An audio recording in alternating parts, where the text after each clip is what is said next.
2019 ସାଧାରଣ ନିର୍ବାଚନକୁ ସ୍ୱଚ୍ଛ ଓ ନିରପେକ୍ଷ କରିବା କ୍ଷେତ୍ରରେ ବାଲେଶ୍ୱର ପ୍ରଶାସନ ବିଫଳ ହୋଇଛି। ତାର ନିଚ୍ଛକ ଉଦାହରଣ ହେଉଛି ବସ୍ତା ବ୍ଲକ ଜଳେଶ୍ୱର ନିର୍ବାଚନ ମଣ୍ଡଳୀର କାଦରାୟା ଗ୍ରାମ।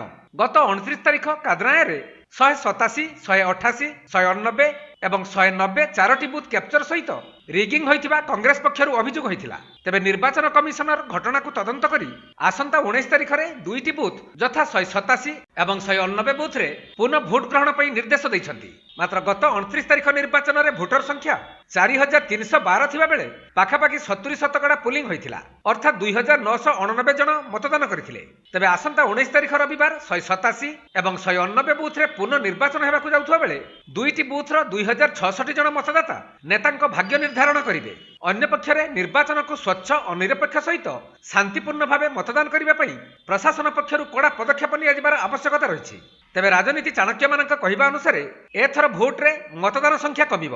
ତେବେ ଆସନ୍ତା 19 ତାରିଖର ପୁନଃ ମତଦାନ କେତେ ସ୍ୱଚ୍ଛ, ନିରପେକ୍ଷ ଓ ଶାନ୍ତିପୂର୍ଣ୍ଣ ହେଉଛି ତାହା କେବଳ ଦେଖିବାକୁ ବାକି ରହିଲା।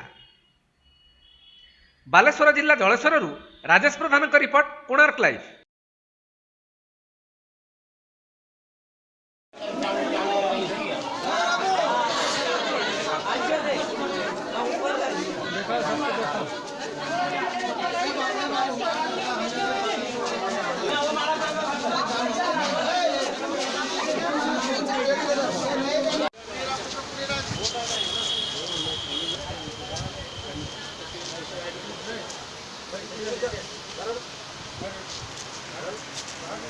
दुईटी बुथ 187 और 189 एथिरे सानी मतदान होची।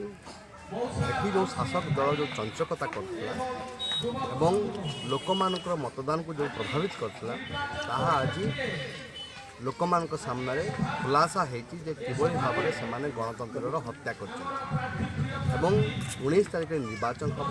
ये निर्वाचन परिप्रेक्षी में घर टू घर डोर कैंपेनिंग करुँ लोक मैंने भारी क्षोभर सहित कहते जे आम चाहूलु कांग्रेस दल को भोट देवाई, किंतु एटी बीजेडी लोक मैंने आमको प्रभावित करके आम भोट को आमको देवाक देले ना, आम अन्य माने भोट देले और से क्षोभर सहित कहते कि एथर जो निरपेक्ष भाव में निर्वाचन हम से निरपेक्ष निर्वाचन में से कांग्रेस दल को भोट देवे बोली प्रतिश्रुति सब बड़ कथा जे गोटे निर्वाचन में एभली भाव में बूथ भितर पशिक भलंटियर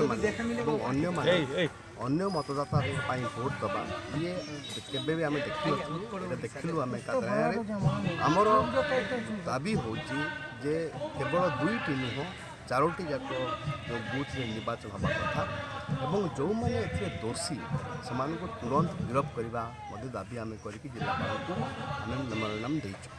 रिपोलिंग रे मतदान हार बढ़िबो ना कमिबो?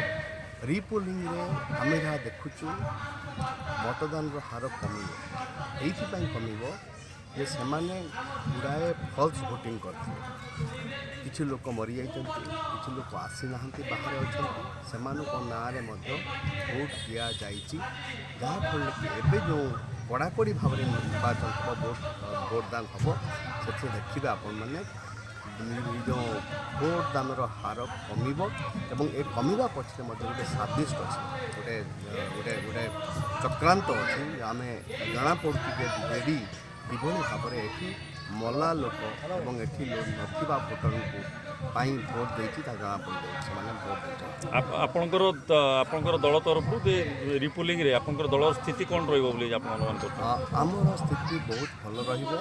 लोक माने कांग्रेस दल को भोट देवे। आसंता काली नवज्योति पट्टनायक और 7टी निर्वाचन मंडल जो मैंने प्रार्थी थे कांग्रेस दल सत्यशिव दास, विजन बाबू, मानस बाबू और अन्य माने समस्ते आसंता काली आसुचंती और मोहम्मद मुकिन ये कि होती ओडिशा पीसीसी कि भाइस प्रेसिडेंट सी भी आसुचंती।